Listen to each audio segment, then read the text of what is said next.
मित्रों नमस्कार। गंगा कावेरी व्याख्यानमाला का 87वां व्याख्यान है। आप सभी का इस आभासी पटल पर हृदय से स्वागत है। आज बहुत सुखद क्षण है। भारतीय नववर्ष का प्रारंभ हो रहा है और वासंतिक नवरात्र चैत्र शुक्ल प्रतिपदा है। आज पूरे देश में अलग अलग तरह से इस नए वर्ष के स्वागत की धूमधाम है। माँ भगवती की स्तुति हो रही है और आज हम ऐसे मौके पर गंगा कावेरी व्याख्यानमाला के 87वें व्याख्यान में एक ऐसे विषय पर आप लोगों से जुड़ रहे हैं जो विषय बहुत ही महत्वपूर्ण है। तो मैं आता हूं। गंगा कावेरी व्याख्यानमाला आप सभी लोगों को मालूम है कि लाल बहादुर शास्त्री महाविद्यालय गोंडा उत्तर प्रदेश, पोम्पे कॉलेज एकला मंगलुरु कर्नाटक और कर्नाटक राज्य विश्वविद्यालय महाविद्यालय हिंदी अध्यापक संघ के संयुक्त तत्वावधान में चल रहा है। तो मैं सर्वप्रथम लाल बहादुर शास्त्री महाविद्यालय गोंडा के प्राचार्य महोदय डॉक्टर रविंद्र कुमार पांडे जी और पोम्पे कॉलेज एकला मंगलुरु के प्राचार्य महोदय डॉक्टर पुरुषोत्तम केवी जी तथा दोनों महाविद्यालयों के सम्माननीय विभागाध्यक्ष, अभी एलडीएस कॉलेज के जो हिंदी विभागाध्यक्ष हैं गुरुवर डॉक्टर शैलेंद्र नाथ मिश्र सर, और पोम्पे कॉलेज के एकला मंगलुरु के हिंदी विभागाध्यक्ष जो कर्नाटक राज्य हिंदी अध्यापक संघ के भी अध्यक्ष हैं डॉक्टर एस ए मंजुनाथ जी,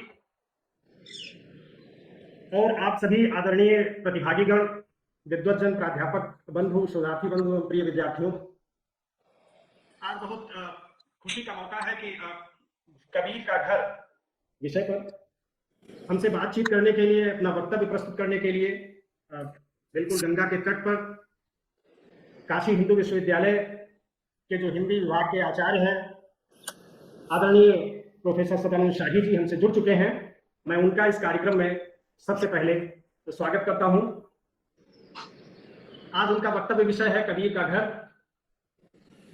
वैसे तो कबीर के घर से उनका बड़ा गहरा सरोकार है। कबीर का जो रचनात्मक घर है, कबीर का जो घर माना जाता है, तो ये बड़ा दिलचस्प होगा। भक्तिकाल पर, प्रेमचंद पर, कबीर पर शाही जी का जो अकादमिक कार्य है वो हिंदी जगत में जाहिर है।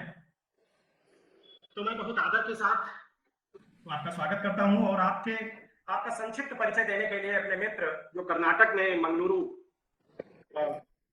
के स्थान मंगलुरु में पोम्पे कॉलेज हिंदी के विभागाध्यक्ष है डॉक्टर एस ए मंजुनाथ जी, मैं उन्हें सादर आमंत्रित करता हूं कि वो डॉक्टर सदानंद शाही जी जो आज के मुख्य वक्ता हैं उनका संक्षिप्त परिचय देकर कार्यक्रम को आगे बढ़ाएं। डॉक्टर एस ए मंजुनाथ जी। धन्यवाद तिवारी जी, स्वागत करने हेतु मुझे अवसर देने के लिए। मित्रों, आप सभी जानते हैं गंगा कावेरी व्याख्यानमाला श्री लाल बहादुर शास्त्री महाविद्यालय गोंडा उत्तर प्रदेश और पोम्पे कॉलेज एकला मंगलुरु के संयुक्त तत्वावधान में संचालित है। आज का व्याख्यान 87वां व्याख्यान है।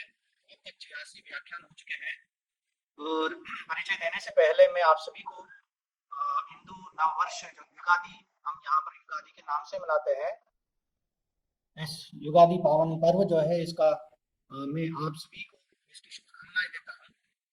मित्रों, आज के इस व्याख्यान में हमारे साथ व्याख्यान के लिए जुड़े हुए हैं आदरणीय प्रोफेसर डॉक्टर सदानंद शाही जी जो बनारस हिंदू विश्वविद्यालय में हिंदी विभाग के आचार्य हैं और ये हिंदी क्षेत्र में जो इनका जो बहुत ही महत्वपूर्ण स्थान है, जाना माना नाम है, और इनका जो परिचय बहुत ही विस्तृत परिचय है, व्यापक परिचय है। मैं से समय को ध्यान में रखते हुए संक्षिप्त रूप से मैं सर का परिचय आपके सामने प्रस्तुत करना चाहता हूं। और डॉक्टर सदानंद शाही जी, इनका हाईस्कूल की शिक्षा जो है गांव विद्यालय से, इंटरमीडिएट नजदीकी कस्बे रामकोला से, उदित नारायण स्नातकोत्तर महाविद्यालय पडरौना से बीए और एमए, इस तरह इनकी शिक्षा दीक्षा हुई है। और विशेषज्ञता जो है इनकी सिद्धनाथ एवं संत साहित्य पर ज्यादा जो विशेष रुचि रखते हैं और इनकी साहित्यिक उपलब्धियां और उसके साथ साथ इनके सम्मान या इनसे प्रकाशित प्रमुख कृतियों का मैं परिचय आपके सामने प्रस्तुत करना चाहता हूं। इनकी साहित्यिक जो रचनाएं जो है, असीम कुछ भी नहीं कविता संग्रह 1999 में प्रकाशित है। सुख एक बासी चीज है कविता संग्रह 2015 में प्रकाशित है। माटी पानी कविता संग्रह 2018 में प्रकाशित। मेरे राम का रंग मजीठ है बेगमपुर की कविता कविता संग्रह 2021 में प्रकाशित है। अपभ्रंश के धार्मिक मुक्तक और हिंदी संत काव्य लोक भारती प्रकाशन से प्रकाशित है 1991 में। और हिस्ट्री ऑफ हिंदी लिटरेचर का हिंदी अनुवाद लोकायतन प्रकाशन 1998 में यह प्रकाशित हुई है यह रचना। दलित साहित्य की अवधारणा और प्रेमचंद साहित्य संस्थान के द्वारा 2000 में प्रकाशित है। स्वयंभू साहित्य अकादमी से प्रकाशित है 2002 में। अरिहोद रचनावली 10 खंडों में, अरिहोद रचनावली जो है 10 खंडों में इनके द्वारा संपादित है। वाणी प्रकाशन के द्वारा 2010 में प्रकाशित है। परंपरा और प्रतिरोध हिंदी अकादमी के द्वारा 2010 में प्रकाशित है। मुक्तिबोध आत्मा के शिल्पी यह इनकी संपादित कृति है। लोकायत प्रकाशन 2020 में प्रकाशित है। गोदान को फिर से पढ़ते हुए यह इनकी संपादित रचना है। लोकायत प्रकाशन के द्वारा 2020 में प्रकाशित है। शिक्षा और स्वाधीनता महामना मदन मोहन मालवीय बंगला और अंग्रेजी से हिंदी में कुछ अनुवाद प्रकाशित। साहित्यिक पत्रिका साखी और कर्मभूमि का ये संपादन का कार्य कर रहे हैं। कबीर पलटू दास और प्रेमचंद पर किताबें, बहुत सी किताबें जो इनके द्वारा प्रकाशित हुई हैं। मातृभाषा की नागरिकता अभी प्रकाशन के यह कार्य में है।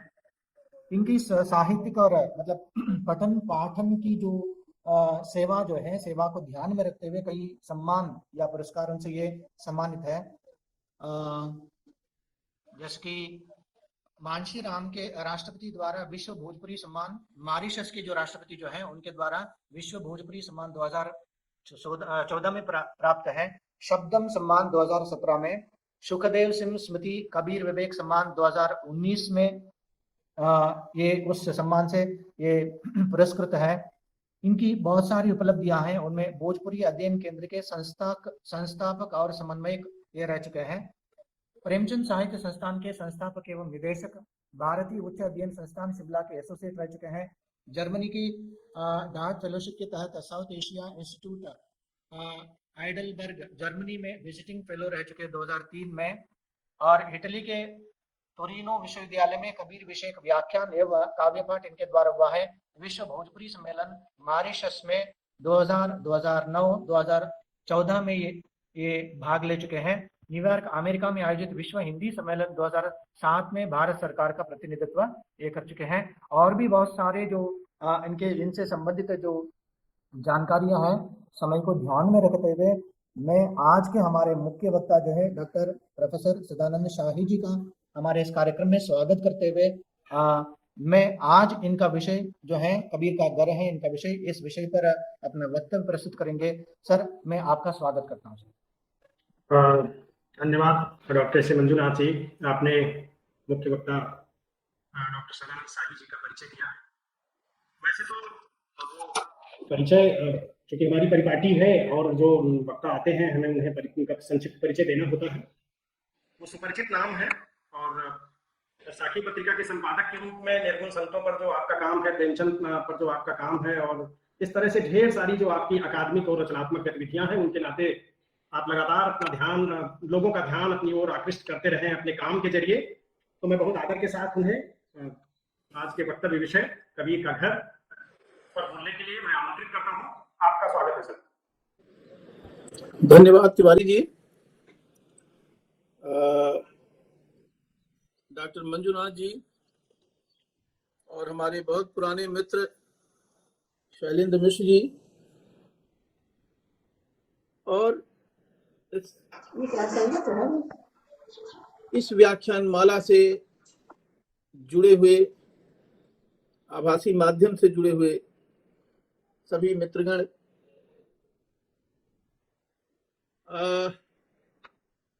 मुझे खुशी है कि एक व्याख्यान माला ऐसी चल रही है जो गंगा और कावेरी को जोड़ रही है, उत्तर और दक्षिण को जोड़ रही है। यह जो जोड़ना है एक बहुत जरूरी क्रिया है, खास तौर से जब जोड़ने के बजाय दुनिया भर में अलग करने की और अलगाववादी प्रवृत्तियां जब समय पर हावी हों, ऐसे समय में कोई संस्था अगर जोड़ने की बात कर रही है, जोड़ने की क्रिया को मजबूत बना रही है, तो ये बेहद खुशी की बात है। मैं इस व्याख्यानमाला से जुड़कर गौरवान्वित अनुभव कर रहा हूं।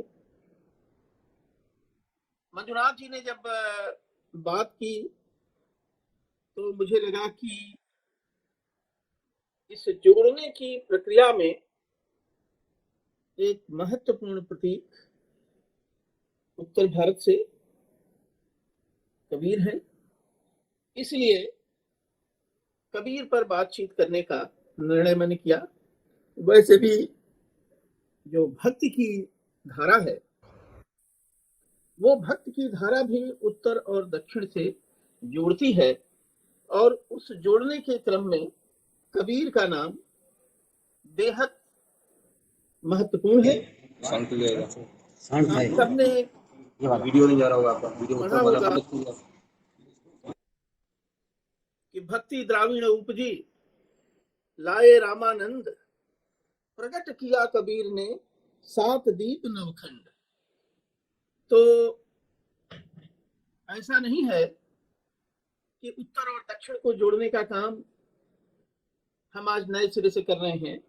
भक्ति की जो भावना है और भक्ति भावना का जो एक अखिल भारतीय स्वरूप है, भक्त की जो अखिल भारतीय उपस्थिति है, वह अपने आप में जोड़ने की इस प्रक्रिया का एक हमारी परंपरा का एक गौरवशाली इतिहास है।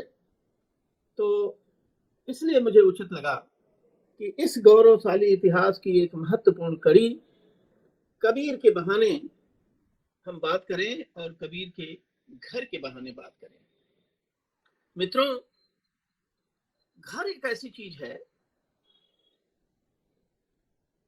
जिसका हमारे जीवन से, मनुष्य के जीवन से, और मनुष्य ही के क्यों कहें, जितने भी जीव जंतु हैं, घर से उसका एक बहुत ही आत्यंतिक आवयविक नाता रहता है। लेकिन जब हम आरंभिक हमारा परिचय कबीरदास से होता है, तो कबीरदास से परिचय हमारा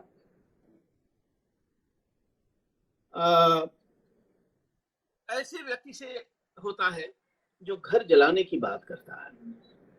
कबीरा खड़ा बाजार में लिए लुआठा हाथ, जो घर जा रे अपना चले हमारे साथ। कबीर बीच बाजार में खड़े हैं, हाथ में लुआठा है और घोषणा कर रहे हैं कि जो अपना घर जला ले वो हमारे साथ चले।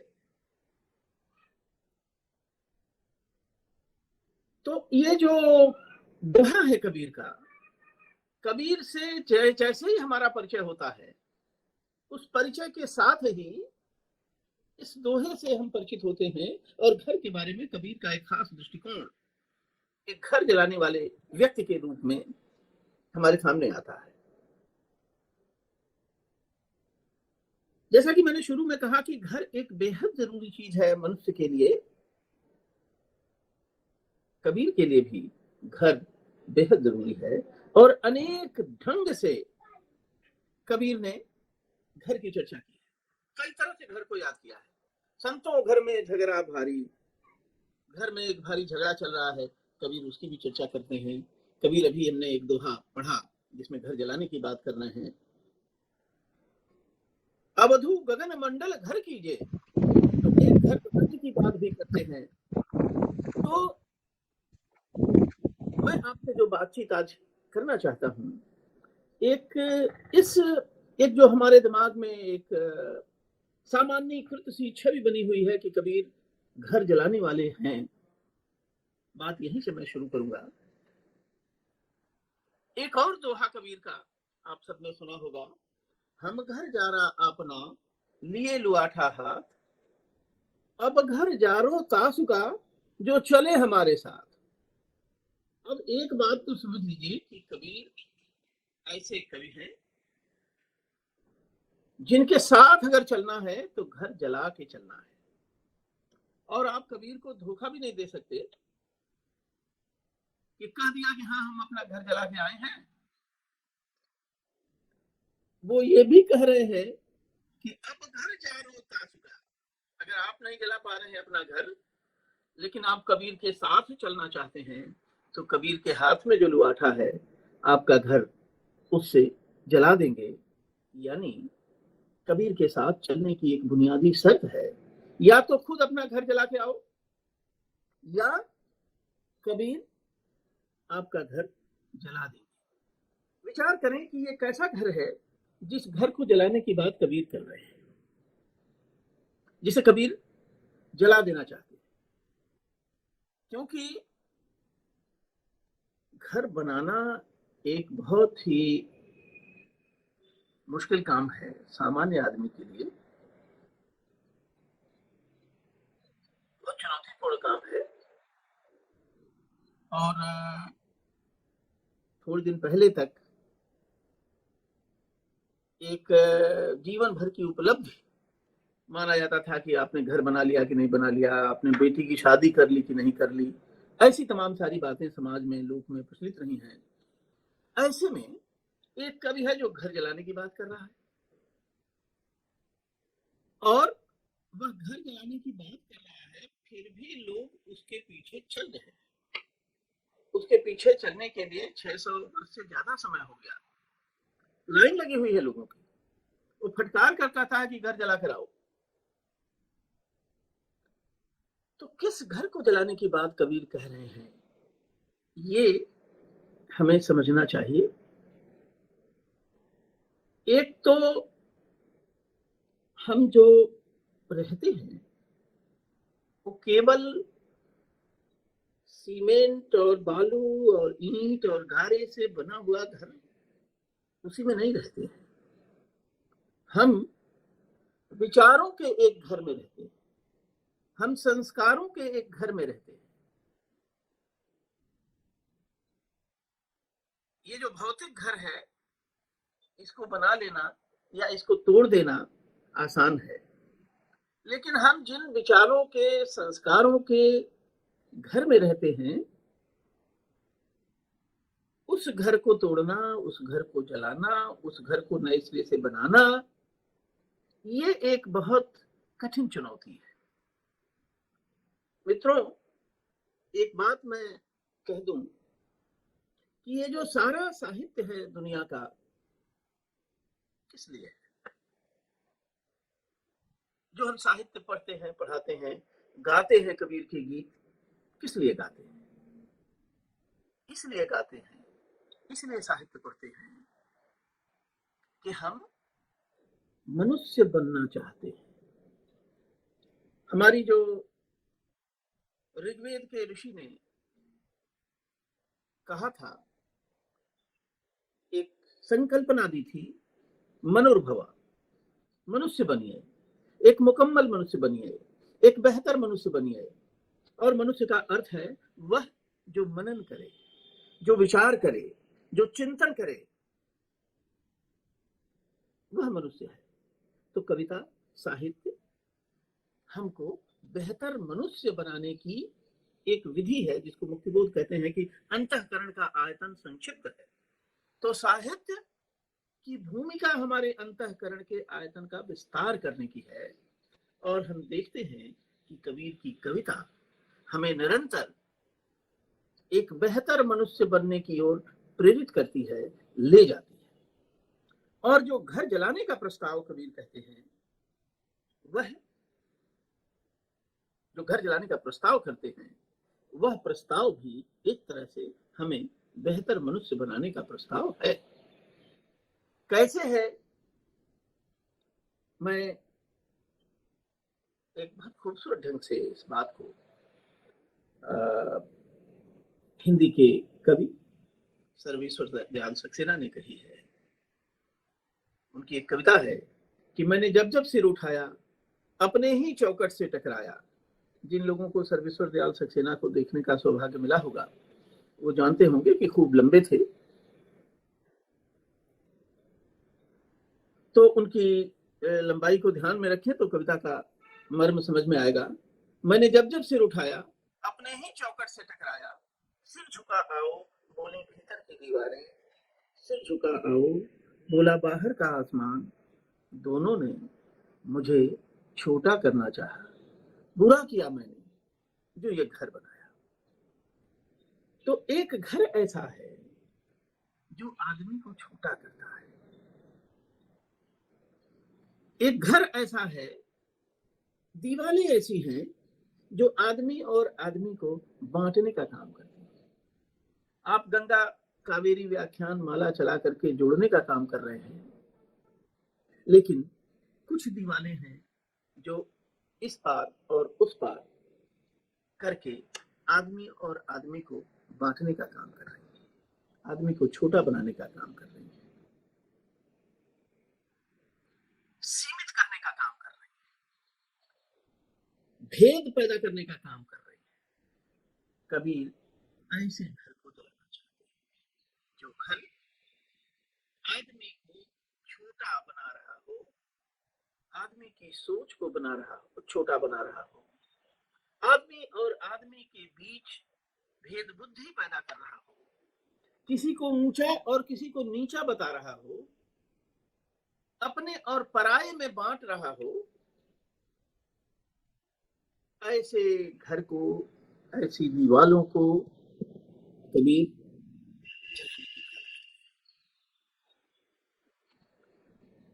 गालिब ने कहा था कि बेदरो दीवार का एक घर बनाया चाहिए। तो एक बेदरो दीवार का एक ऐसा विस्तृत घर हो जिस घर में रहते हुए हम किसी को पराया न समझें। पराया क्यों न समझें? क्योंकि कबीर कहते हैं कि अव्वल अल्लाह नूर उपाया कुदरत के सब बंदे, एक ज्योति ते सब उत्पन्ना कौन भले कौन मंदे। तो ये जो मनुष्य है, चाहे उनका जैसा रूप हो, चाहे उनका जैसा रंग हो, चाहे उनकी जैसी कदकाठी हो, चाहे वो जिस तरह का कपड़ा पहनते हो, चाहे वो जिस तरह का भोजन करते हो, सबसे पहले वे परमात्मा की प्रतिकृति है, वे परमात्मा की निर्मित है। प्रकृति ने, परमात्मा ने, ईश्वर ने जो मनुष्य की रचना की है, मनुष्य को बनाया है, मनुष्य जो संभव हुआ है, वह उसी एक ज्योति से उत्पन्न हुआ है।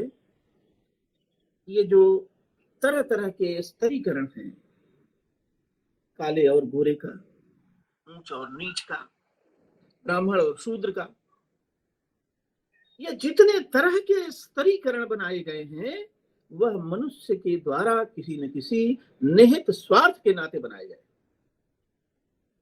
कबीर यह बात हमको बताते हैं। लेकिन मित्रों, होता क्या है कि ये जो एक यथा स्थिति है, वो यथा स्थिति हमको बहुत सुकून देती है। हम उस यथा स्थिति में परेशान भी रहते हैं, लेकिन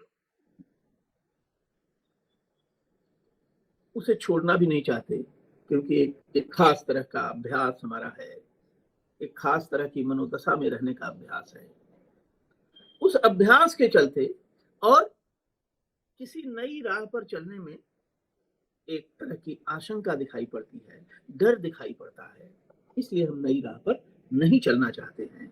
वो जो छोटा सा घर है, वो जो तरह तरह के दड़बे में बटा हुआ घर है, जो हमको छोटा और बड़ा करता है, जो हमको अपना और पराया करता है, और जो हमको हमारा ही शत्रु बना देता है, इस तरह के जो तमाम विभाजन हैं, उन विभाजनों के बीच रहते हुए भी अभ्यास बस हम एक सुकून का अनुभव करते हैं। अपरिचित रास्ते पर चलने में हमें डर लगता है। कबीर जैसा कवि, कबीर जैसा युग प्रवर्तक रचनाकार जब आता है तो हमें उस डर से अलग करता है और आह्वान करता है कि ऐसी सारी चीजें जो तुमको छोटा बना रही हैं, ईश्वर के की प्रतिकृति होने की वजह से हम सब बराबर हैं। ईशावास्योपनिषद का जो पहला मंत्र है जिसमें कहा गया है ओम पूर्णमदः पूर्णमिदं पूर्णात् पूर्णमुदच्यते पूर्णस्य पूर्णमादाय पूर्णमेवावशिष्यते, वह पूर्ण है। और पूर्णता की परिभाषा ये है कि पूर्ण में से हजारों पूर्ण हटा दिया जाए तो भी पूर्ण जस का तस बना रहेगा, और पूर्ण के भीतर हजारों पूर्ण जोड़ दिए जाएं तो भी पूर्ण अपने समूचे गुण धर्म के साथ जस का तस बना रहेगा। इसे हम शून्य की मदद से समझ सकते हैं कि शून्य में से हम लाखों शून्य हटाते हैं तो भी शून्य जस का तस बना रहता है, और लाखों शून्य जोड़ दें तो भी शून्य जस का तस बना रहता है। ये जो परम तत्व है, ये जो ईश्वर है, वो कोई आटे की एक बड़ी सी लोई नहीं है कि आपने रोटियां 50 बना ली तो आटा खत्म हो गया। ये जो ईश्वर अंश जीव अविनाशी जिसे तुलसीदास भी कहते हैं, ईश्वर के अंश भी हैं हम, तो इस तरह के अंश नहीं है कि आटा से निकले हुए लोई हों, हम समूचे के समूचे ईश्वर हैं। और हमारी उस ईश्वरता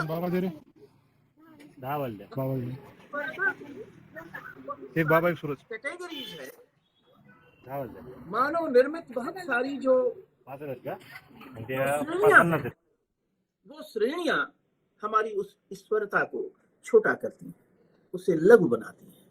कबीरदास ऐसे विचार के घर में जहां हम फंसे हुए हैं, जकड़े हुए हैं, अपने और पराये में फंसे हुए हैं और एक दूसरे के दुश्मन बने हुए हैं, ऐसे घर को जला करके बाहर निकलने की बात करते हैं। होता यह है कि जैसा कि मैंने कहा कि यथा स्थिति का जो एक अभ्यास हमारा बना हुआ है, जब घर छोड़ने की बात होती है, घर ऐसे संकीर्ण घर को तोड़ने की बात होती है, बदलने की बात होती है, तो हम घबरा उठते हैं और घबराते हैं तो कहते हैं कि ये जो कबीरदास नाम का व्यक्ति है जो घर जलाने की बात कर रहा है, ये तो बेपढ़ा लिखा है, इसकी बात क्या सुनना। अरे भाई, इतना मेहनत से हमने घर बनाया है, लोन लिया है, EMI दे रहे हैं, और ये आदमी आके खड़ा हो गया और कह रहा है कि जला दो। क्यों जलाएं?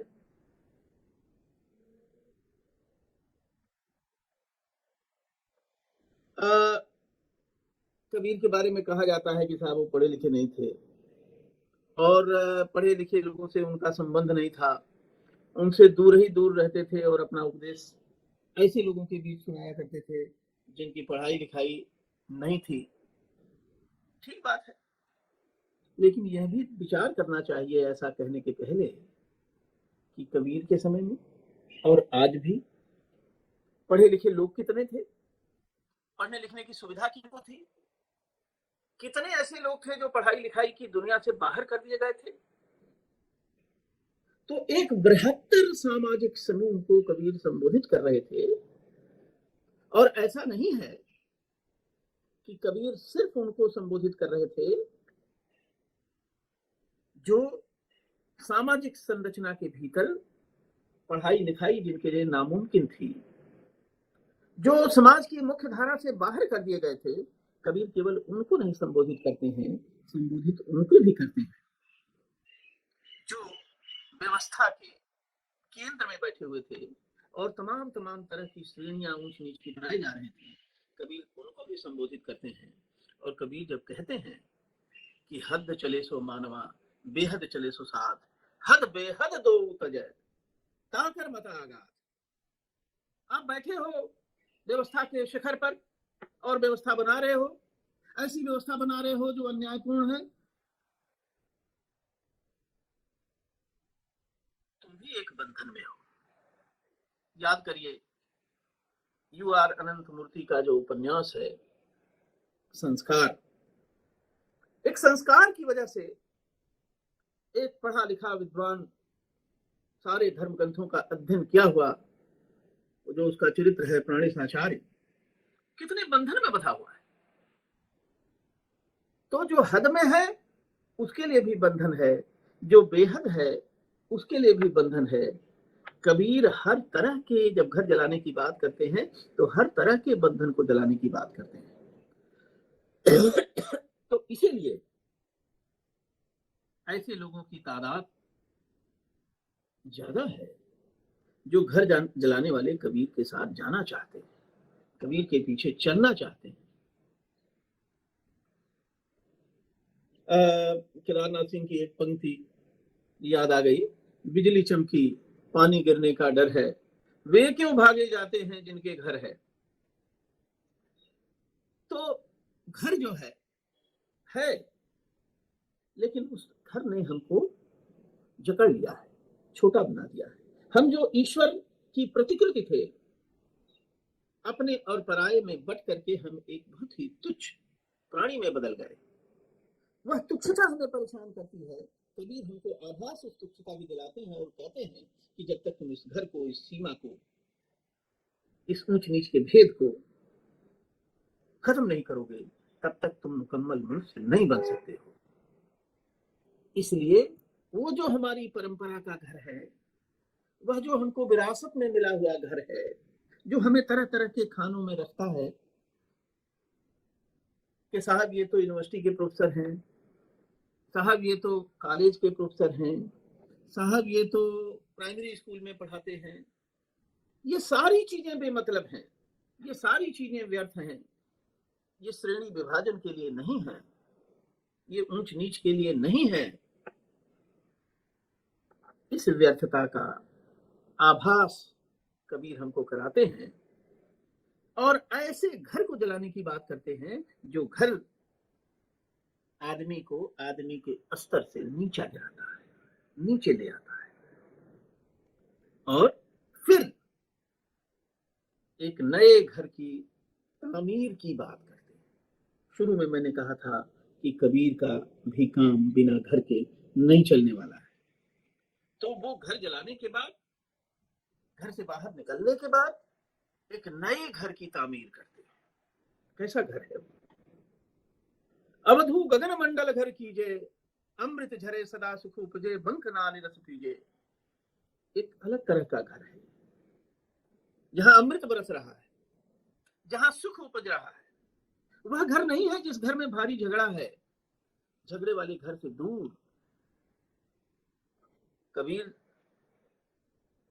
एक तरफ घर जलाने की बात कर रहे हैं, यहाँ घर बनाने की बात कर रहे हैं, फिर वो घर की रखवाली की भी बात करते हैं। मन रे जागत रहिए भाई, गाफिल हो वस्तु मत खोए, चोर मुसह घर आई। एक घर जलाया और दूसरा घर बनाया, गगन मंडल में घर बनाया, एक मुक्त आकाशी घर बनाया, बेदरो दीवार का घर बनाया।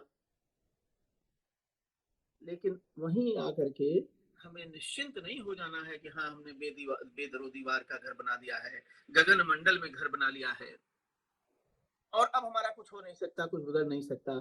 कबीर लगातार सचेत करते हैं, मन रे जागत रहिए भाई, गाफिल होई वस्तु मत खोए, चोर मुसह घर आई। एक खास तरह की वैचारिक सांस्कृतिक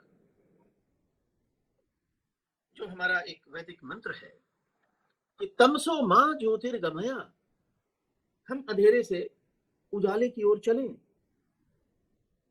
अंधकार से प्रकाश की ओर चलें, अज्ञान से ज्ञान की ओर चलें, मृत्यु से अमरता की ओर चलें। तो यह जो चलने की क्रिया है उसमें एक खास तरह की निरंतरता मौजूद है, एक खास तरह की। और अगर आपने चलना कहीं आप रुक गए, कहीं आप ठहर गए, तो जो प्रकृति का नियम है उसमें आप एक जगह ठहरे नहीं रह सकते हैं, या तो आप आगे बढ़ेंगे या फिर आप पीछे लौट जाएंगे। इसलिए जो आप घर जला के आए हैं, संकीर्ण छोटा घर जिसको आप जला के आए हैं और एक विस्तृत घर बनाया है, बेदरो दीवार वाला घर बनाया है, उस घर की हिफाजत के लिए सचेत रहना है। और वो हिफाजत कैसे होगी? मैंने एक बात कही थी कि हम जब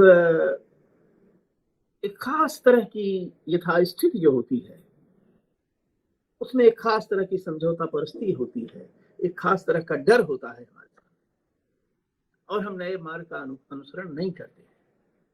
यहीं पर कबीर हमको निर्भयता का पाठ पढ़ाते हैं। हमें निर्भय होना चाहिए, हमें निडर होना चाहिए।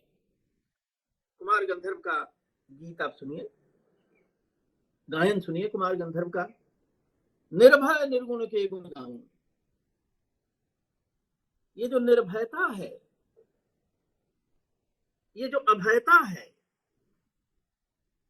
कबीर घर जलाने के बाद, एक नया घर बनाने के बाद, उस नए घर को बरकरार रखने के लिए ये हमें निरंतर सचेत करते हैं कि उसके लिए एक खास तरह की निर्भयता हमारे भीतर होनी चाहिए। कैसे आएगी वह निर्भरता? उस निर्गुण का गुण गाने से। निर्गुण का गुण क्या है? निर्गुण का गुण और कुछ नहीं है, सिर्फ यह समझना कि हम जो हैं वह कोई तुच्छ प्राणी नहीं है। हम उस ईश्वर की प्रतिकृति है, उसी के एक विग्रह हैं। हमारे और ईश्वर के बीच कोई भेद नहीं है, अभेद है। और जिस दिन हम इस अभेद को समझ लेंगे, उस निर्भयता को प्राप्त कर लेंगे जिस निर्भयता की बात कबीर कहते हैं, और जिस निर्भयता की, जिस स्वतंत्रता की, जिस मुक्त मना होने की बात कबीर कहते हैं, और जिसके आकर्षण में हमारे समय के 20वीं शताब्दी के जो सबसे बड़े कवि भारतीय कविता में आते हैं, टैगोर ने गीतांजलि में एक जगह कहा है, आप सबने पढ़ा होगा, where the mind is without fear and head is held high। वो घर कहाँ होगा? जहां हमारा जो मस्तिष्क है, हमारा जो मन है, वो निर्भय होगा। और निर्भय होने के साथ साथ हमारा सिर स्वाभिमान के साथ ऊपर सीधा खड़ा होगा। तो वह निर्भयता जहां मिले, वह स्वतंत्रता जहां मिले, कबीर उस घर की बात करते हैं। मित्रों, एक प्रसंग आता है कि सर्वानंद नाम के एक ब्राह्मण, जिनको कि अपने ज्ञान का बहुत अहंकार था, वो गए थे कबीर से बहस करने। और कबीर से बहस करने गए तो बैल पर उन्होंने तमाम सारी पोथियां लाद रखी थी।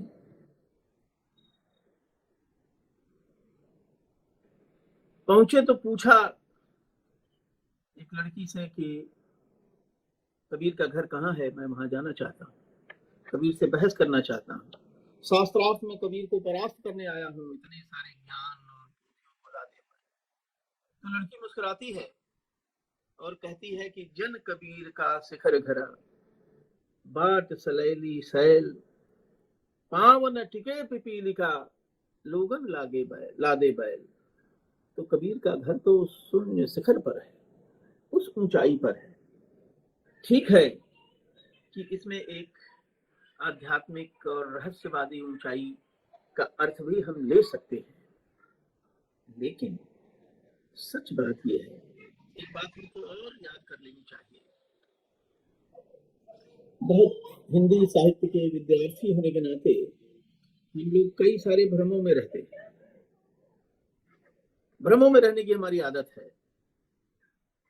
एक भ्रम अस्थाई हिंदी साहित्य के भीतर यह है, और जिसका निवारण करने की चुनौती हिंदी की हर पीढ़ी के सामने आती है प्रश्न पत्र के रूप में, कि कबीर कवि है कि समाज सुधारक। यह सवाल पता नहीं कितने वर्षों से हिंदी में दोहराया जाता रहा है, और विद्यार्थी को बताया जाता है कि नहीं साहब ये समाज सुधारक है, और यह जब लिख करके विद्यार्थी आता है तो भी फूल करके कुप्पा होता है कि हमने तो बहुत अच्छा उत्तर दे दिया। लेकिन कबीर सबसे पहले कवि है, क्योंकि कवि वह होता है जिसके सरोकार इस धरती से जुड़े हुए, इस जीवन से जुड़े हुए। कवि इस जीवन की बात करता है। कबीर भले ही रहते हो शून्य शिखर पर, वह शून्य शिखर इस बात का प्रमाण है कि ये जो तमाम तरह के छोटे छोटे अवगुंठन हैं जो हमारी मनुष्यता को सीमित करने वाले हैं, कबीर उससे ऊपर उठ गए। लेकिन वहां पहुंचकर भी कबीर कहते हैं कि साधो भाई जीवित ही करो आशा, जीवत समझे जीवत बूझे जीवत मुक्ति निवासा, जीवत कर्म की फांस न काटी मोए मुक्ति की आशा, तन छूटे जो मिलन कहत है सो सब झूठी आशा, अबहु मिला तो तबहु मिलेगा नहीं तो जमपुर बासा, सत्य कहे सतगुरु का चीन है सत्य नाम विश्वासा, कहे कबीर साधन हितकारी हम साधन के दासा। तो ये जो जीवन है, यह जीवन महत्वपूर्ण है। मुक्ति इसी जीवन में है, वैकुंठ इसी जीवन में है। इसी जीवन में हमें मुक्ति संभव करनी है, इसी जीवन में हमें वैकुंठ संभव करना है। इसलिए कबीर एक खास तरह के घर को जलाने की बात करते हैं और आग्रह करते हैं कि हम संकीर्णताओं के घर को जलाकर एक खुले आकाश में ऐसा घर बनाएं जिस घर में किसी तरह का कोई भेद बुद्धि न हो, ऊंच नीच न हो, अपना पराया न हो, और जिस घर की सबसे बड़ी शर्त हो प्रेम, जहां हम प्रेम पूर्वक रह सकें, इस तरह के घर की बात करते हैं। आपने वो पद सुने होंगे जिसमें चुनौती देते हैं कि वैकुंठ की बात तो बहुत की जाती है, लेकिन वैकुंठ है कहां किसी को मालूम नहीं। ये सारा वैकुंठ एक कहानी है, लेकिन कबीर कहते हैं कि ये जो वैकुंठ है वो साधु की संगति में है। ये साधु कौन है? कबीर के हम शहरी और दोस्त और साथी रैदास का एक महत्वपूर्ण पद है, बेगमपुरा शहर को नाम। एक पूरी अवधारणा वैकल्पिक समाज की रैदास ने दी है अपने उस पद में। आखिर में रैदास कहते हैं कि जो हम शहरी सो मीत हमारा। हम जब किसी देश किसी समाज की नागरिकता किसी को देते हैं तो उस नागरिकता को देने की कुछ बुनियादी शर्तें होती हैं। रैदास और कबीर ने जो एक बेगमपुर बनाया या जिस बेगमपुर की कल्पना की, उस बेगमपुर में रहने की एक बुनियादी शर्त है कि ये जो भेदभाव है चाहे जिस तरह का है उससे आप मुक्त हो जाए, और फिर उस शहर की नागरिकता आपको मिलेगी। और उस शहर में जो नागरिक होंगे इतने खुले मन के, इतने उदात्त मन के, उनके साथ रहने का जो सुख है वही वैकुंठ है। तो मित्रों, कबीरदास 600-625 वर्ष पहले हुए थे और उन्होंने हमें मुकम्मल मनुष्य बनाने के लिए हम मुकम्मल मनुष्य बन सकें। उन्होंने उन चीजों की पहचान की थी, श्रृंखला के उन कड़ियों की पहचान की, जो कड़ियां हमको हीन मनुष्य बनाती हैं। और जब वो घर जलाने की बात करते हैं तो ऐसी ही जंजीरों को, रस्सियों को, अवगुंठनों को जलाने की बात करते हैं और हमको बेहद्दी मैदान में ले आकर छोड़ देते हैं, जहां हम और हमारे ईश्वर में फर्क नहीं है। मेरा मन सुमिरे राम को, मेरा मन राम है आज, इब मन राम ही वही चला, शीस नवाओं का। तो राम में और हमारे में ये जो अंतर मिटाने वाली कविता है कबीर की, हम आप सबके आभारी हैं कि आपने आज की शाम कबीर की कविता के साथ, कबीर की वाणी के साथ, कबीर की निर्भयता के साथ, निर्भयता के गायन के साथ आज की शाम व्यतीत करने का समय दिया, अवसर दिया। और आप सबने इतना मुझे मान दिया, इस सब के लिए हम आपके प्रति आभारी हैं। अगर आपके आज कोई सवाल है तो आपका स्वागत है। धन्यवाद। बहुत बहुत धन्यवाद महोदय। आपने आज के वक्तव्य में कबीर का घर विषय पर घर के इतने आयामों पर और कबीर की कविता में घर के कितने तरह के संदर्भ हैं, उनका ऐहिक और आध्यात्मिक क्या संदर्भ है, बहुत ही सुंदर ढंग से, बहुत ही हृदयग्राही विवेचन प्रस्तुत किया है। मैं जुड़े हुए प्रतिभागी साथियों से चाहूंगा कि प्रस्तुत वक्तव्य से संबंधित अगर आपकी कोई जिज्ञासा है, प्रश्न है, तो आप अपना माइक ऑन करके सीधे आदरणीय शाही जी से पूछ सकते हैं। धन्यवाद सर। आज सर एक चीज हमें स्पष्ट हो गया। जैसे मैंने सुना था ये जगह, एक राम दशरथ का बेटा, एक राम घट घट में लेटा, एक राम का शकल पसारा, एक राम इनसे भी न्यारा। तो हमें ऐसा लग रहा है सर आज कि कबीर साहब जो सबसे न्यारे राम का वर्णन करते हैं।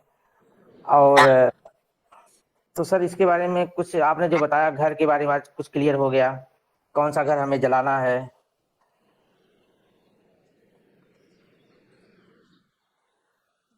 जी सर, तो बहुत अच्छा सर, धन्यवाद सर। आज बहुत कुछ इसमें हमें समझ में आया।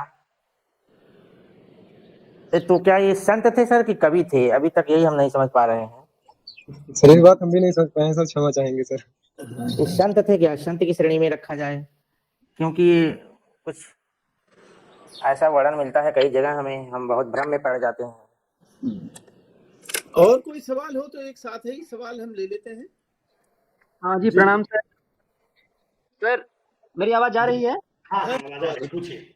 मैं सोनू बोल रहा हूँ सर। मेरा एक प्रश्न है कि हम कबीर के क्रांतिकारी एवं समाज सुधारक रूप को खूब देखते हैं, लेकिन उनका जो सांस्कृतिक पक्ष है, जो आध्यात्मिक पक्ष है, हम देखते हैं कि उन्होंने करीब करीब मुझे लगता है कि 1-2% ही समाज के बारे में बात की है, लेकिन लगभग उनकी आध्यात्मिकता को हम छोड़ देते हैं। तो छोड़ने का क्या कारण है, या फिर इसको भी देखना चाहिए समग्रता में? इस पर थोड़ा प्रकाश डालिए सर।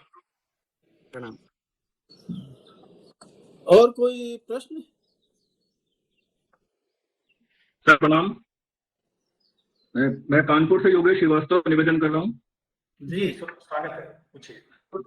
मैं साइंस फैकल्टी से हूँ और मैं देख पा रहा हूँ कि कबीर की चर्चा एक साहित्यकार के रूप में, कवि के रूप में केवल हिंदी फैकल्टीज के बीच में सिमट रह जा रही है, अन्य कवियों के बारे में भी नहीं है। तो ये हिंदी की फैकल्टी की हार है या देश की हार? एक बार जरा ये आखिरी वाक्य दोहरा दें। सर जो कबीर या ऐसे कवियों की चर्चा, उन पर विमर्श केवल हिंदी विभाग तक सीमित होता जा रहा है, तो ये उन फैकल्टी की हार है या हमारे देश की हार? बिल्कुल ठीक बात है। और कोई है या मैं उत्तर शुरू करूं?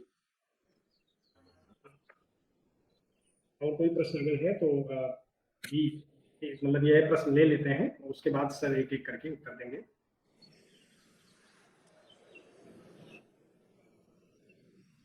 ठीक है सर, इतना आप बताइए, तब तक कोई प्रश्न आगे होगा तो ले लिया जाएगा। ठीक है, तो एक प्रश्न तो जो बड़ा मैंने एक बुनियादी प्रश्न कबीर के बारे में खड़ा किया गया है। कबीर संत हैं कि कवि हैं कि समाज सुधारक हैं। कई बार ना वाक्य जो फ्रेम किया जाता है प्रश्न का, उस वाक्य पर हमें विचार करना चाहिए।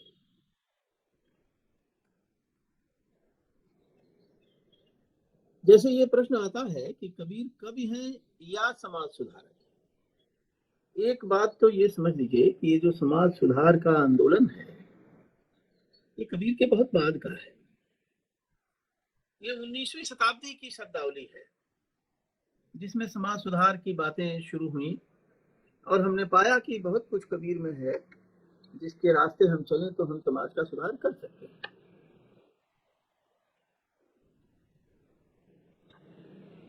लेकिन कबीर जब अपनी कविताएं लिख रहे थे, अपनी वाणी कह रहे थे, तो उस समय समाज सुधार का कोई आंदोलन था नहीं।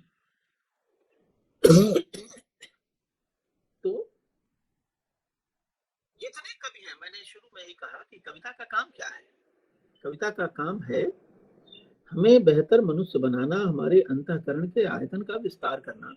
और अंतःकरण के आयतन का विस्तार तब होता है जब हम अपने को सुधारते हैं।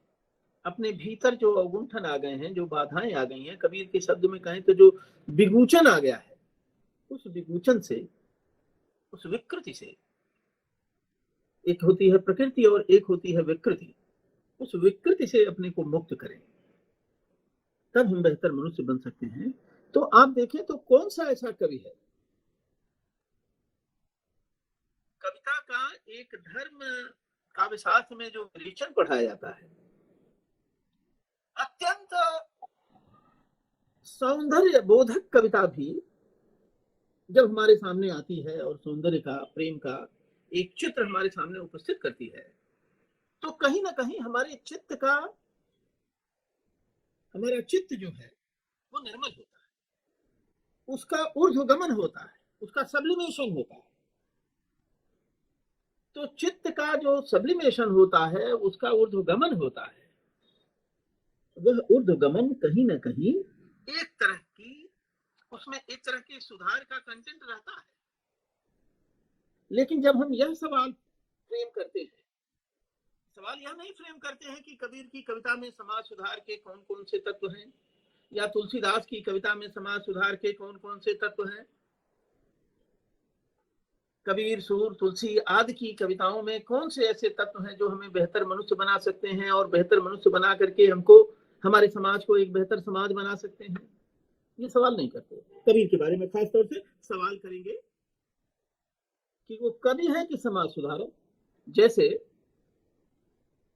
अगर कोई कवि होगा तो वो समाज सुधारक नहीं हो सकता, जबकि जितनी भी अच्छी कविता है वह समाज को बेहतर बनाने का एक प्रयत्न ही तो है, हमारी मनुष्यता का उत्खनन करती है कविताएं। तो ये कविता का इनबिल्ट क्वालिटी है कि मनुष्य को बेहतर बनाती है, और मनुष्य को बेहतर बनाएगी तो समाज भी बेहतर होगा। लेकिन जब हम कबीर को कहते हैं कि नहीं ये कवि नहीं है, समाज सुधारक है, तो एक उसके पीछे मनसा छिपी हुई है। भारतीय परंपरा में कवि को बहुत ऊंचा दर्जा दिया गया है। कवि मनीषी परिभू स्वयंभू, उसको एकदम रचयिता के, विधाता के समकक्ष माना गया है। और जिस कबीर के बारे में हम ये विचार करने लगते हैं कि ये पढ़े लिखे थे कि नहीं पढ़े लिखे थे, कबीर ने हालांकि कहा है कि मत कागज छुयो नहीं, कलम कहो नहीं हाथ, तो इसको हम प्रमाण मान लेते हैं और मान लेते हैं कि ये पढ़े लिखे नहीं थे, जैसे कवि होने के लिए पढ़ना लिखना बहुत जरूरी हो। जबकि भक्तिकाल की कविता में एक सामान्य विनम्रता दिखाई पड़ती है। भक्तिकाल की कविता की सबसे बड़ी विशेषता क्या है? भक्तिकाल की कविता की सबसे बड़ी विशेषता है अहंकार का परित्याग। कबीरा यह घर प्रेम का, खाला का घर नाज, शीश उतारे भूमि धरे, आप ऐसे घर में आए। अहंकार का विसर्जन भक्तिकाल की कविता का सबसे बड़ा, और वो अहंकार का विसर्जन दिखाई कैसे पड़ता है? आप पढ़ जाइए तुलसीदास की विनय पत्रिका, अहंकार का कैसा विसर्जन वहां दिखाई पड़ता है। तुलसीदास भी कहते हैं कि कवित विवेक एक नहीं मोरे, सत्य कहूं लिखी कागज कोरे। लेकिन जब तुलसीदास कहते हैं तो हम मान लेते हैं कि भाई तुलसीदास तो पढ़े लिखे थे, उन्होंने विनम्रता बस कहा है। और कबीरदास जब ये बात कह रहे हैं कि बस कागज छुओ नहीं, तो वहां विनम्रता नहीं देखेंगे, वहां उसको एक तथ्य मान लेंगे कि अरे तो पढ़े लिखे नहीं थे इसलिए हमारे काम के नहीं। तो कुछ मिसकंसेप्शन है, कुछ मिथ्या धारणाएं हैं, कुछ मिथ्या चेतना है जो कम से कम हिंदी एकेडमिक्स के भीतर बहुत गहराई से व्याप्त है। कबीर के बारे में जो ये सवाल करती है कि कबीर कवि है कि समाज सुधारक है। तो मैं समझता हूं, और जो मैंने अपनी बात कही भी, कि वो संत या धर्मोपदेशक नहीं है। संत तो हैं। संत का मतलब क्या होता है? वह जो सत्य का अनुगमन करे, जो सत्य का अनुगमन करे, वह संत है। तो संत और कवि होने में कोई विरोधाभास नहीं है। ये कहीं लिखा नहीं है कि जो संत होगा वो कवि नहीं हो सकता और जो कवि होगा वो संत नहीं हो सकता। संत का मूल अर्थ ही है सत्य का अनुसरण, और कविता की भी मूल प्रतिज्ञा है सत्य का अनुसरण। इसलिए कबीर की जो शख्सियत है उसके बारे में जो विमोचन हमारी एकेडमिया ने खड़ा किया है, उस विमोचन से मुक्त होकर के हम मूल कबीर तक पहुंच सकते हैं। उस विमोचन के, उस विभ्रम के से मुक्त होकर के, और उनके आध्यात्मिकता के बारे में सवाल किया गया। मैं सिर्फ ये कहना चाहता हूं कि ऐसा नहीं है कि केवल उनके सामाजिकता की चर्चा होती है, उनके आध्यात्मिकता की भी चर्चा होती है। और कई बार प्रायः कबीर के आध्यात्मिकता की, रहस्यात्मकता की, नाद और बिंदु की और अनहद नाद की ज्यादा चर्चा होती है। यहां मैं सिर्फ ये कहना चाहता हूं, क्योंकि यह अपने आप में एक स्वतंत्र व्याख्यान का विषय है, लेकिन संक्षेप में मैं ये कहना चाहता हूं कि कबीर की जो सामाजिकता है और कबीर की जो आध्यात्मिकता है, वो अलग अलग दो कोठरियों में रहने वाली चीज नहीं है। कबीर जब निर्गुण राम को खड़ा करते हैं और किसी भी तरह के बंधन से मुक्त एक राम हमारे सामने उपस्थित होता है, जिसको कि जो सबके लिए सुलभ है, वो किसी दीवार के भीतर नहीं रहता। एक निहायत विपन्न व्यक्ति भी उस राम से अपने को रिलेट कर सकता है। तो इस आध्यात्मिकता में एक खास तरह की सामाजिकता है, कबीर की आध्यात्मिकता में एक खास तरह की सामाजिकता है, और उनकी सामाजिकता में एक खास तरह की आध्यात्मिकता है। इसको देखने की जरूरत है। कानपुर से योगेश जी ने एक सवाल किया, और बहुत मौजूद सवाल किया उन्होंने, या क्या कबीर सिर्फ हिंदी एकेडमिया के हैं? मैं कहना चाहता हूं कि कबीर सिर्फ हिंदी एकेडमिया के नहीं हैं। काश हिंदी एकेडमिया ने कबीर को अपना बना लिया होता तो हिंदी एकेडमिया की दुनिया थोड़ी उदात्त होती, थोड़ी विराट होती, थोड़ी व्यापक होती, और व्यापक समाज के साथ उसका एक ऐसा नाता बना होता कि यह सवाल उठाने की जरूरत नहीं पड़ती। जैसे हिंदी एकेडमिया एक अलग कोठरी में रह रही है, उसकी आवाज, उसकी बात व्यापक समाज तक पहुंच ही नहीं रही। क्यों नहीं पहुंच रही है? क्योंकि हिंदी एकेडमिया ने कबीर हमारे हैं और हम कबीर के हैं, यह तादात्म्य स्थापित ही नहीं किया है। और बिल्कुल कबीर केवल हिंदुस्तान के नहीं, कबीर सारी दुनिया के हैं। और दुनिया में जहां जहां भेद बुद्धि है और भेद के आधार पर होने वाले अन्याय हैं, ऊंच और नीच है, इस तरह की तमाम कोटियां हैं, हर उस व्यक्ति के कबीर हैं। कबीर हर डरे हुए व्यक्ति के काम के हैं कि उसके डर को दूर करके और उसे वह निर्भयता मिल सके जिस निर्भयता में वह ईश्वर से कह सके, ईश्वर के साथ हरि मोरा प्यू मैं प्यू की बहुरिया, राम बड़े मैं तनक लहुरिया।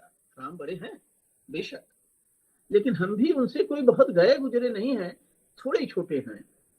तो राम के साथ, परमात्मा तत्व के साथ बराबरी से बात कर सके, ऐसी निर्भयता देने वाले कबीर सारी दुनिया के। धन्यवाद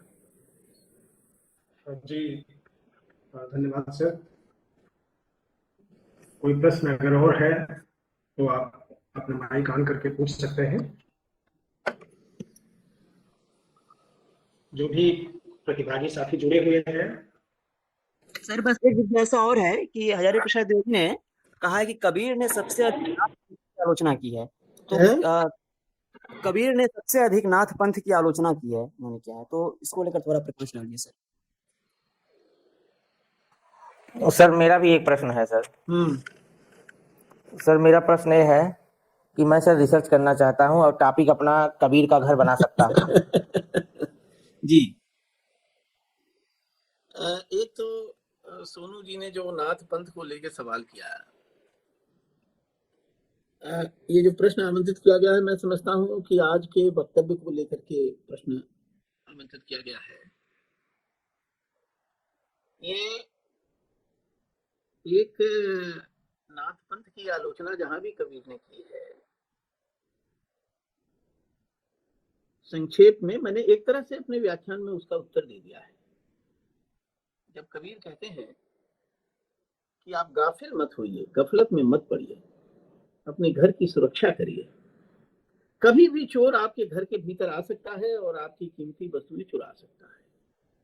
ये जितने भी पंथ हैं जो मनुष्य को मुक्ति के मार्ग पर ले जाते हैं, उन पंथों के भीतर समय समय पर विकृतियां चोर दरवाजे से आ जाती हैं। तो एक निरंतर सचेतनता की बात कबीर कहते हैं। वरना कभी अवसर आएगा तो मैं इस विषय पर भी बात करूंगा कि किस तरह से जो नाथ परंपरा है वह एक तरह से कबीर की पूर्वज परंपरा है। और आलोचना करने का मतलब यह नहीं है कि वह पूरा पूरा नाथ पंथ की जो मूल बातें हैं उनकी आलोचना कर रहे हैं।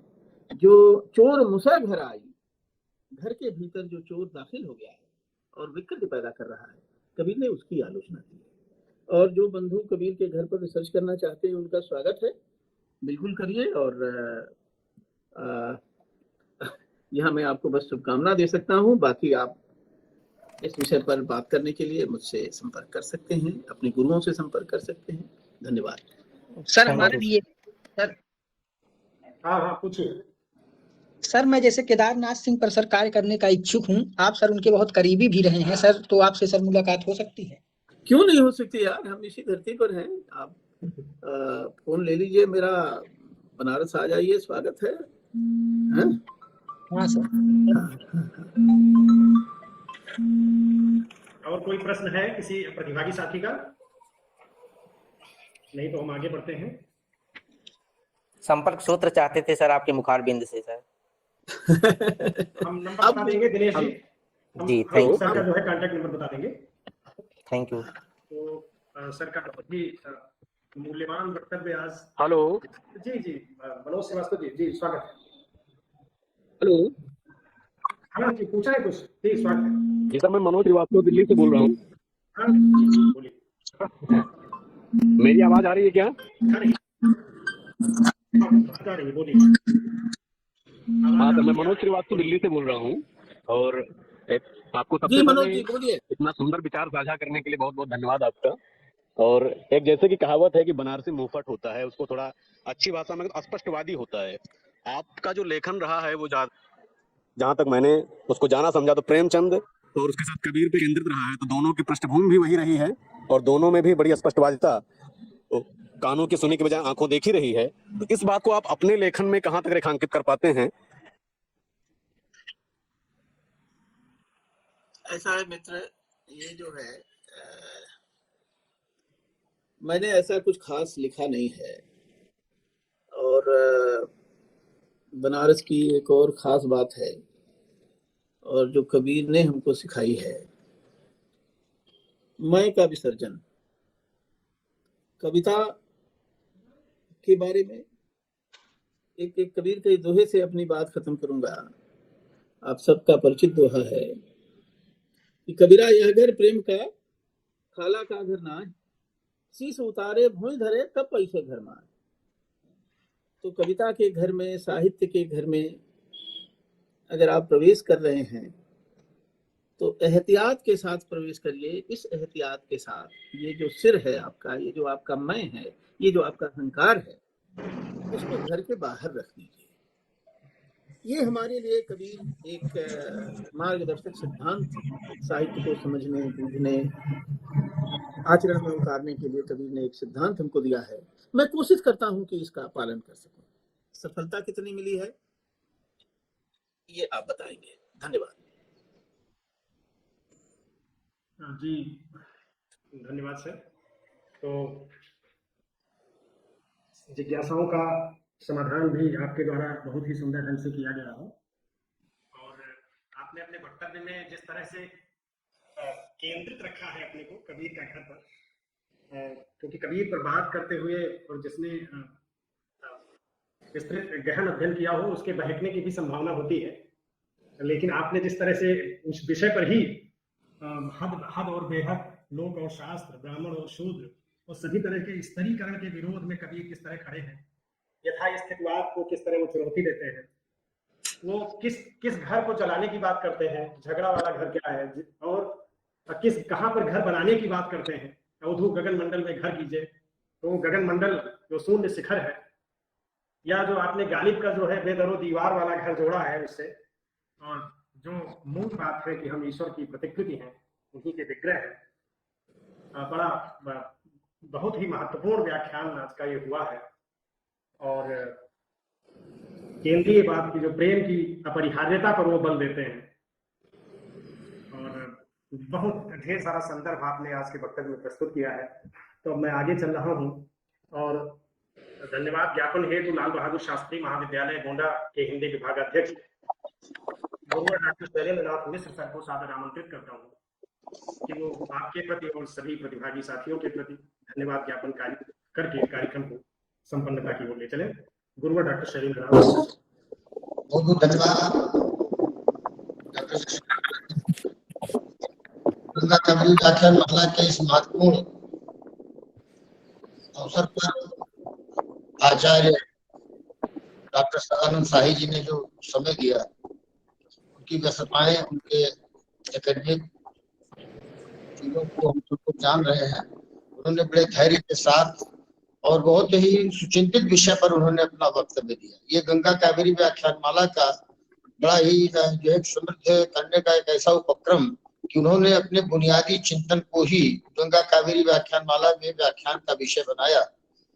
गोरखपुर में रहते हुए प्रेमचंद के साहित्य के अध्ययन और अनुसंधान के लिए आपने जिस संस्थान की स्थापना की, उसमें आपको अपनी जो बात कहनी थी सार्वजनिक स्तर पर देश दुनिया के साथ, उसके लिए आपने साखी नाम का चयन किया अपनी पत्रिका का, और उस साखी के माध्यम से स्वयं भी उसी आधार पर आप आगे बढ़ते चले गए।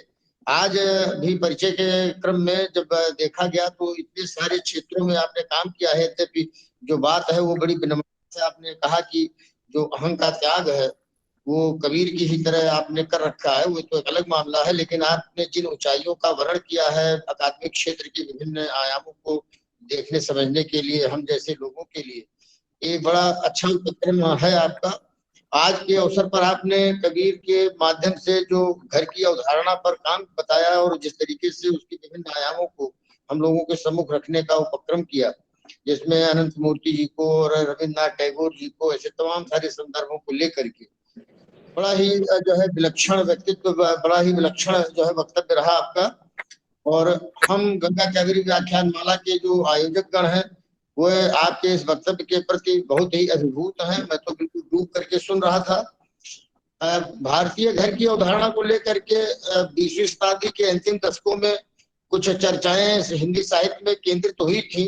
अज्ञे जी ने उसका नेतृत्व भी किया था और उत्तर प्रदेश हिंदी संस्थान ने एक पत्रिका अपनी अतएव घर की अवधारणा पर ही जो है प्रकाशित की थी, विशेषांक ही निकाल लिया था। लेकिन जिस घर की अवधारणा को लेकर के कबीर के माध्यम से आज आपने बात रखी है, वो 21वीं सदी की उन चुनौतियों को हम सब लोगों को समझने के लिए बड़ी आवश्यक चीज थी। तो मनुष्यता की रक्षा हो, चाहे उसका संवर्धन हो, चाहे अपने जीवन में विनम्रता का स्थान हो, अहंकार त्याग हो, जो घर जलाना, घर बनाना, घर की सुरक्षा, निर्भयता, ऐसे बहुत सारे संदर्भ जो कुमार गंधर्व और इन लोगों के माध्यम से आपने दिए। शाही जी के प्रति इस गंगा कावेरी व्याख्यान माला के आयोजकों की ओर से मैं हृदय से धन्यवाद ज्ञापित करता हूँ। आज इस मंच पर जो उपस्थित हमारे सुनामधन्य अग्रज हैं, विद्वान हैं, और जो हमारे शोधार्थी जन हैं, जो हमारे विद्यार्थी गण हैं, वो सारे लोग बहुत ही डूब करके इस व्याख्यान को सुन रहे थे। यहाँ तक उनकी जिज्ञासा हो गई कि अपने सुचिंतित विषयों को छोड़कर इस विषय पर शोध कार्य के लिए भी अग्रसर होने के लिए तत्पर हो गए। इसी से आप जान सकते हैं कि इस व्याख्यानमाला की महत्ता क्या है कि कोई शोधार्थी अपने विषय का परित्याग कर रहा हो, आपके इस वक्तव्य में इतना डूब गया हो, उसको लगता है कि सचमुच किसी शोध का अवसर मुझे मिल ही गया है। तो ये बहुत बड़ी और बहुत रोचक जो है इस तरह की घटनाएं बहुत कम होती हैं कि इतनी जल्दी आदमी उसमें अभिभूत होकर के डूब जाए और अपने पूर्व के निर्णयों को बदल दे। तो बहुत बहुत धन्यवाद इस बहुत ही अच्छी जो है व्याख्यान के लिए, जो कबीर के माध्यम से आपने हमारे अपने घर की अवधारणा को, जो हमारे मानसिक स्थिति को बहुत अच्छे ढंग से परिभाषित कर रहा है। तो एक सुंदर वक्तव्य के लिए मैं गंगा कावेरी व्याख्यान माला के आयोजकों की ओर से और अपने उन दोनों संस्थानों की ओर से, पोम्पई कॉलेज एकला मंगलुरु और लाल बहादुर शास्त्री डिग्री कॉलेज गोंडा उत्तर प्रदेश की ओर से, इनके दोनों प्राचार्यों की ओर से, इस मंच पर उपस्थित समस्त अग्रजन, समस्त जो है हमारे विद्वतजन, समस्त शोधार्थीगण और विद्यार्थियों की ओर से मैं आपका हृदय से आभार व्यक्त करता हूं और विश्वास दिलाता हूं कि तमाम सारी चर्चाओं के बीच में जो कुछ नए विषय बिंदु आए हैं उन पर अगर फिर गंगा कावेरी व्याख्यान माला को आवश्यकता हो तो आप अपना अवसर दे करके हमें कृतार्थ करें। बहुत बहुत धन्यवाद हमारे सारे प्रासंगिकों को और आज के वक्तव्य देने वाले आदरणीय आचार्य डॉक्टर सदानंद शाही जी को बहुत बहुत धन्यवाद। और आपसे भेंट हुई इतने दिन बाद इस आभासी माध्यम पर, इसके लिए भी मैं आभारी हूँ इस व्याख्यान माला। बिल्कुल बिल्कुल, मैं तो यही जो है कह रहा था जयशंकर जी से कि कई क्या 20 और उधर 15 करीब 35 सालों बाद शाही जी का दर्शन होगा और बड़ा अच्छा लगेगा। तो बड़ा अच्छा रहा और मुलाकात बहुत बहुत धन्यवाद, बहुत बहुत धन्यवाद जी। धन्यवाद ज्ञापन है सर को भी धन्यवाद। और अब हम अंतिम पड़ाव पर पहुंच गए हैं समापन की घोषणा करने के लिए और पुनः सभी को भारतीय नववर्ष की और नव दुर्गा जो नवरात्रि आरंभ है उसकी, और दक्षिण भारत में जो अभी डॉक्टर मंजुनाथ जी बता रहे थे कि जो पर्व आज मनाया जाता है विशेष रूप से उगादी संभवतः नाम है उसका, तो मैं सभी की बहुत बहुत शुभकामनाएं देता हूं, सभी को प्रणाम करता हूं। आप अपना मूल्यवान समय देकर आज इस परिचर्चा में, आज इस संवाद और वक्तव्य के कार्यक्रम में जुड़े हमसे और इतने महत्वपूर्ण विचार से ये जो है मेरे लिए भी बहुत सुखद संयोग है और मेरे इस पूरे वक्तव्य को नव वर्ष की शुभकामना के रूप में ग्रहण किया जाए। बिल्कुल बिल्कुल, मेरे लिए बहुत अच्छा संयोग है कि नए वर्ष पर मैं कबीर के साथ रहा और आपको शुभकामना दे सका। बहुत बहुत धन्यवाद जी। धन्यवाद जी, धन्यवाद जी। तो इसी के साथ आप सभी के प्रति आभार और यहीं से कार्यक्रम की संपन्नता की घोषणा की जाती है आज, और अगले शनिवार को शाम 5 बजे किसी अन्य मनीषी के साथ एक नए विषय पर हम उपस्थित होंगे। आप सभी को प्रणाम, बहुत बहुत धन्यवाद।